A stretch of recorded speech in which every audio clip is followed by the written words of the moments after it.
Dalawang ina ang dumulog sa programa dahil po yan sa tumitindi nilang pangamba sa isang pasilidad at institusyon kung saan inilagak nila ang kanilang mga anak na nangangailangan ng atensyon sa kanilang mental na kalagayan.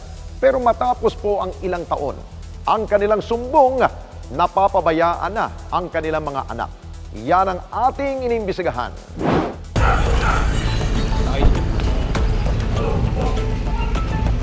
Ano gusto mo? Lumabas na po. Oh, ayaw nga tayong palabasin eh.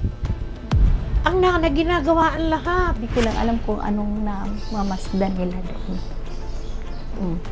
Kaya nagpaparescue sila. Ito mga sumbong ng dalawang ina na nagparesponde sa programa.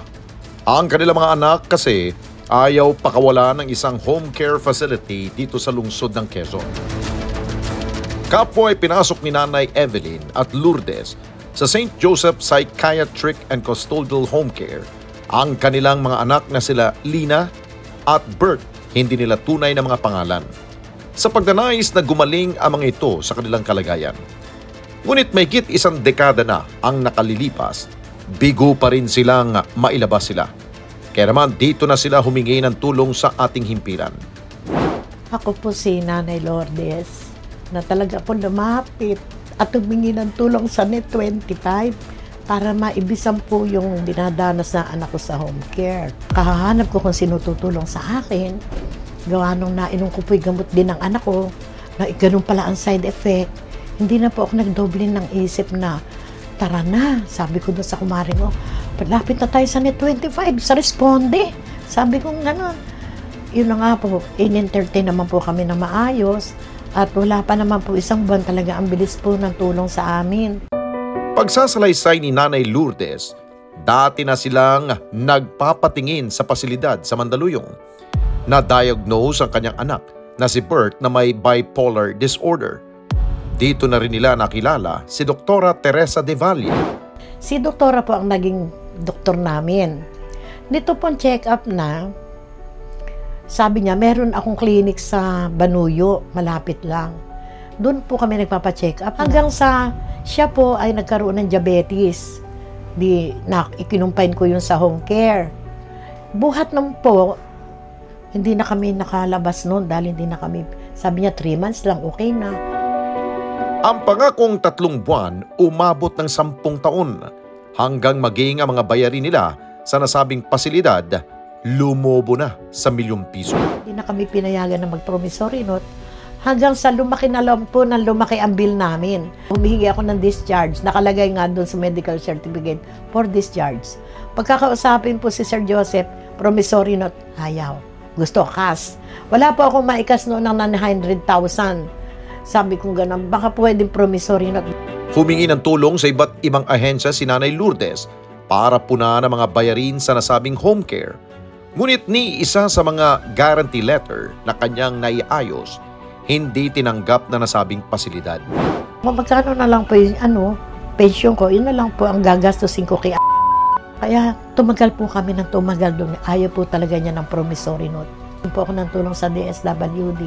Ang naibibigay lang po, medical assistance para maibili ng gamot.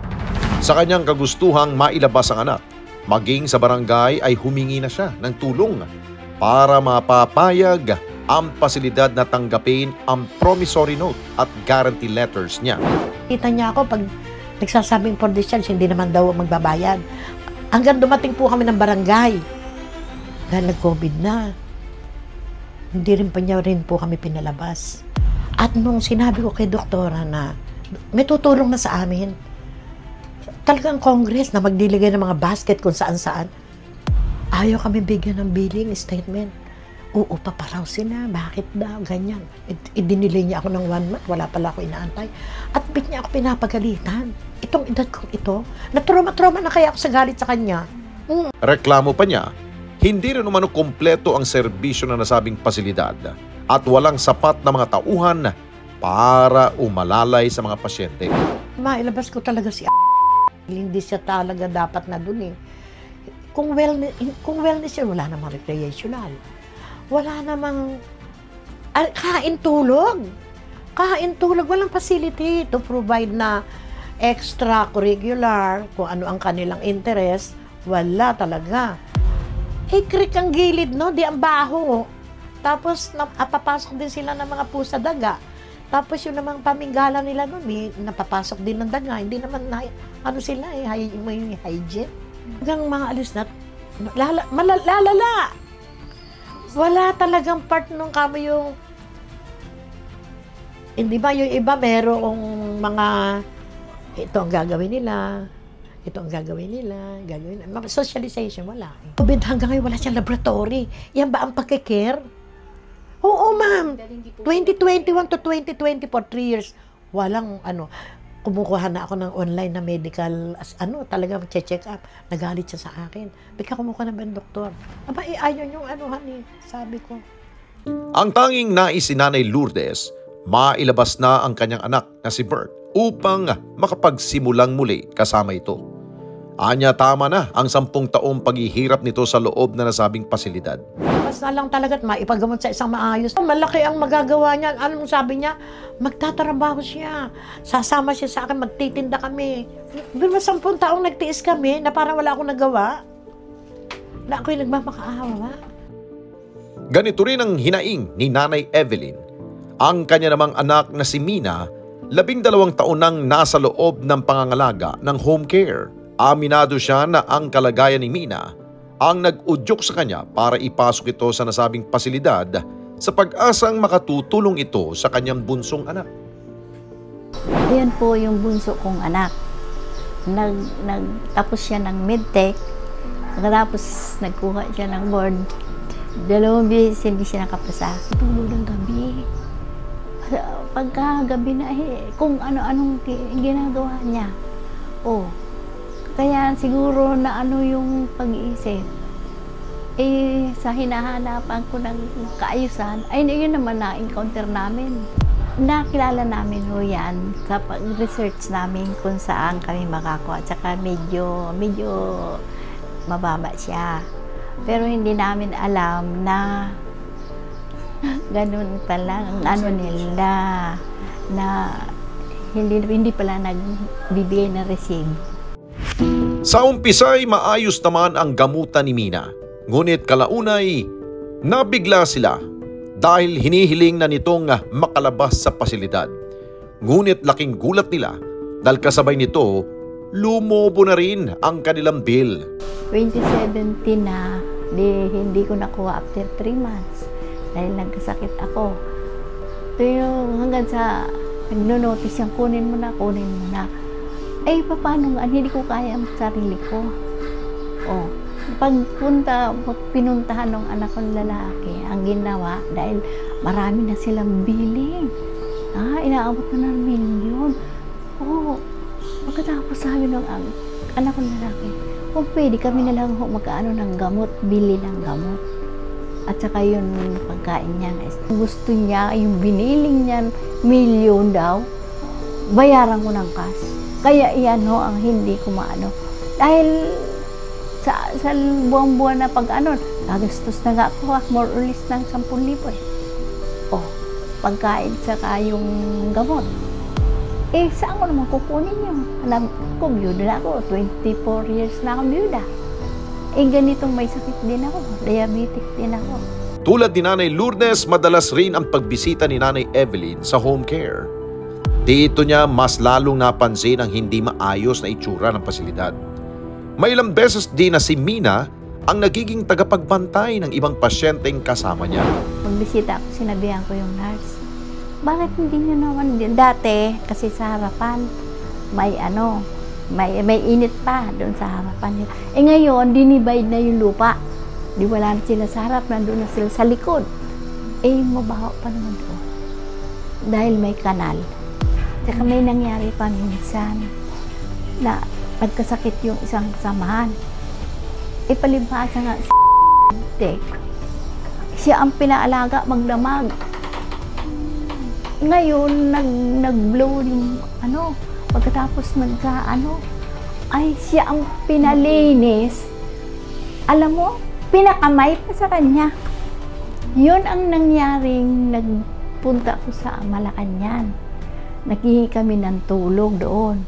Makailang beses din na gumawa ng paraan si Nanay Evelyn para humanap ng tulong sa iba pang ahensya ng pamahalaan. Ngunit napakaraming delaying tactics ang pasilidad, lalo na sa paglalabas ng medical abstract at billing statement. Yun lang ang first time makakuha kami sa DSWD. Tsaka may bayad pa. Ayun lang ang libre. Pero itong mga susunod, yung huli ngayon na nung July kinuha ko, nagbayad ako 1.5 sa tatlo. Mali pa. Kasi may ko pa hinihingi yung abstract na kuha ko July sa akin. Kasi bakit ako nagsusumbong? Siyempre ka ako, hindi ba ka ako alam mo, naghihingi ako ng tulong para makabayad sa inyo. Sabi nila nagwawala niya siya sa gabi. Binartulina. Diyos ko, binartulina ng ilang araw. O hindi namin alam, walang nakakaalam. Ang nakakaalam ng student ng nurse. Kasi nga hinihingaan namin ng resibo. So, wala. Basta bayaran mo lang yung gano'n. Kami hihingi ng tulong. Doon na lang kung anong gagawin nila. Kahit anong pinagagawang hindi maganda. Ang tanging nais si Nanay Evelyn, mailabas na si Mina at makahanap ng trabaho na maari pang magawa ng kanyang anak. Mailabas na. At ako kasi ang plano ko, hindi ko lang alam kung may institusyon na pwede siyang magtrabaho. Malinaw sa reklamo ng dalawang ina na tila ba'y may mga irregularidad sa pagpapatakbo ng St. Joseph Psychiatric and Custodial Home Care mula sa mga permit, resibo at maging sa mga tauhan nito. At ang pangungulila ng dalawang ina, hindi na dapat madagdagan pa. Kaya naman ang programa agad na nakipag-ugnayan sa lokal na pamahalaan ng Quezon City para agad na itong marespondihan. Sa pagpapatuloy ng investigasyon ng responde, unang inalam ng programa ang legalidad ng operation ng St. Joseph Psychiatric and Custodial Home Care at matapos ang aming naging pagsisiyasat sa QC Business Permit and Licensing Office, lumalabas na walang permit to operate ang nasabing pasilidad. Dito na kami nagpasya na makipag-ugnayan sa lokal na pamahalaan ng QC para tayo'y matulungan. Hindi nagdalawang isip ang pamunuan ng Quezon City at agad na nagsagawa ng investigasyon ang iba't ibang departamento para matukoy ang iba pang legalidad ng inirereklamong pasilidad. At hindi na rin nagtagal ay inimbita na nila si Nanay Lourdes sa City Legal Department.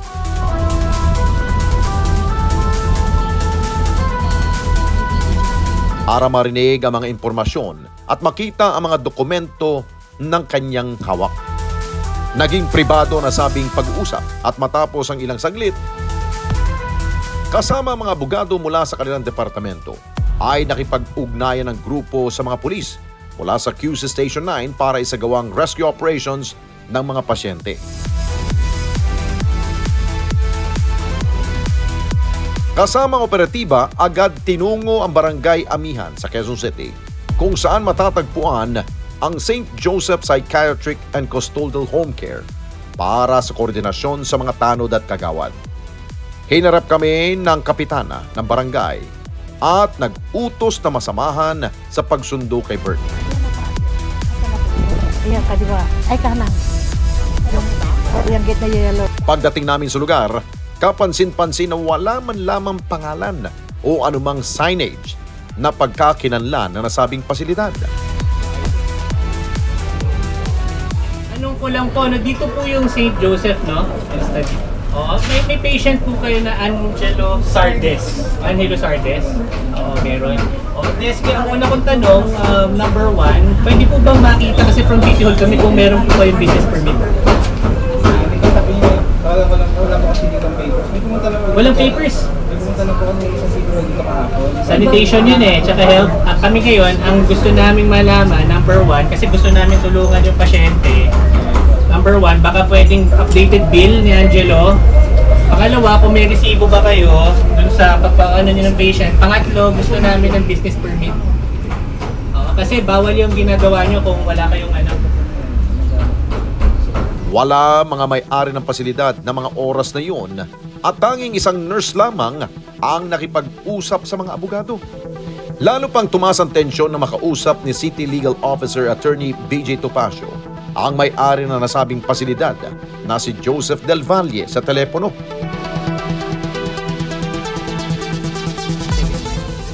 Ganun ba? O sige. Hello? Magandang hapon, si Attorney Topacio ito ng Quezon City Legal Department. Sir, tanong ko lang sir, kasi nandito yung nanay ni humingi ng tulong sa amin kanina sa office. Sir, tanong ko lang anong basis para i-hold natin yung patient? Andito rin po kami lahat, kasama po namin Anonas Police. Lumipas ang ilang sandali, ngunit hindi pa rin nagkakaroon ng malinaw na usapan kung may lalabas ba si Bert na mga oras na yun. Kasi po kung kailangan yung promissory note, gagawa po kami ngayon din. Kung may dala kayong promissory note, pwedeng pa-picturean tapos sabay i-send sa akin. Sir, ganito, number 1, magkano bang babayaran ni nanay? Kasi paano kayo magpa-promissory note nang di namin alam yung babayaran? Kasi yung babayaran niyan, kasi wala pang bill kasi mo, galing po sa sakit. Oo. Ang nandoon na nakita ko, bali hanggang June, hindi ko na maalala, June 20. Sir, ang hirap naman ng ganyan. Naglolokohan ba tayo? Diba? Sir, hindi kayo sigurado kayo may-ari. Magkano ba? Diba tinatanong namin sa inyo kung magkano eh? Sandali lang po. Kasi nag-travel nga ako. May ginawa ko doon, pero ang kasi nagawang bill hanggang June 2019 lang. Kaya nga sabi ko, pag pwede kaming mag-usap kung yung release na po Okay. Sige po, walang problema po. Mag-uusap po kayo ni nanay after nito, ha? Sige po, so paano po? Ipapareceive na namin si Angelo sa barangay tsaka kay nanay, ha? Sige po. Okay, salamat. Ingat po kayo. Pa-assist na si nanay. Re-receive niya na. Pwede na. Halika. Asa na si Jack? Kagawad. Kamo, dalian. Magre-receive lang tayo. May obligasyon pa din tayo, syempre. So magkikipag-usap tayo dun sa Pero kailangan updated yung bill. Narinig mo yung sinasabi ko kanina. Matapos pa ang ilang minuto, si Bert nakalabas na rin sa pintuan ng pasilidad na kung saan halos 10 taon siyang nakakulong.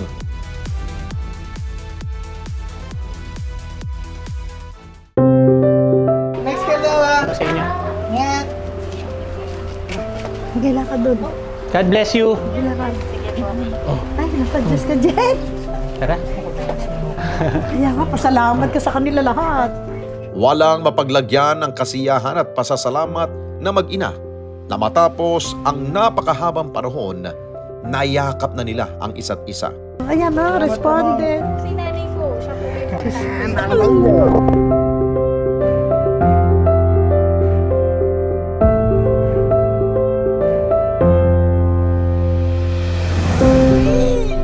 Hindi kaya bayaran. Si Mina naiwan muna sa nasabing pasilidad. Kinabukasan, muli kami nakipagtulungan sa Quezon City Government para maayos na maiuwi si Mina.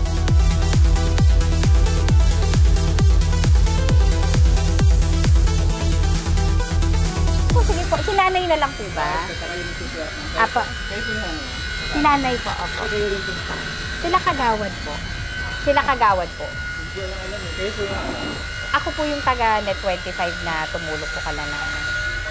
Sa tulong ng barangay, mapayapang nailabas din si Mina sa pasilidad. Makikitang saya kay Mina na matapos sa 12 taon, magkakasama na silang muli ng kanyang nanay Evelyn.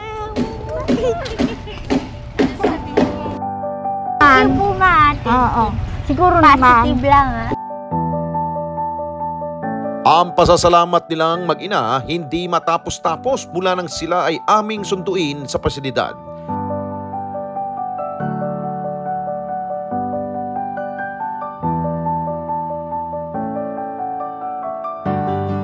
Maraming salamat po sa programa po ng Responde dahil hindi po sa kanila, hindi po ako makakalabas.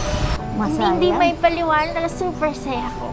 Hindi, kasi talaga, parang feeling ko, nabuhayan ako ng loob na totoo nga yung kasabihan na habang may buhay may pag-asa. Akala ko hindi na ako makakalabas dun eh. Sa ngayon, ay gumugulong ng investigasyon ng lokal na pamahalaan ng lungsod ng Quezon para sa anumang paliwanag at maaring kaso sa naging kapabayaan ng St. Joseph Psychiatric and Custodial Home Care kasama ang mga alegasyong ibinabato sa kanila. Hindi na muna magbibigay ng pahayag ang LGU upang hindi magkaroon ng anumang aberya sa investigasyon. Humingi rin kami ng pahayag mula sa mga may-ari ng pasilidad, ngunit pininilang respetuhin ang prosesong isinasagawa ng lokal na pamahalaan maging ang pamilya ng kanilang mga naging pasyente. Gayunpaman, bukas ang programa sa kanilang magiging pahayag matapos ang investigasyon.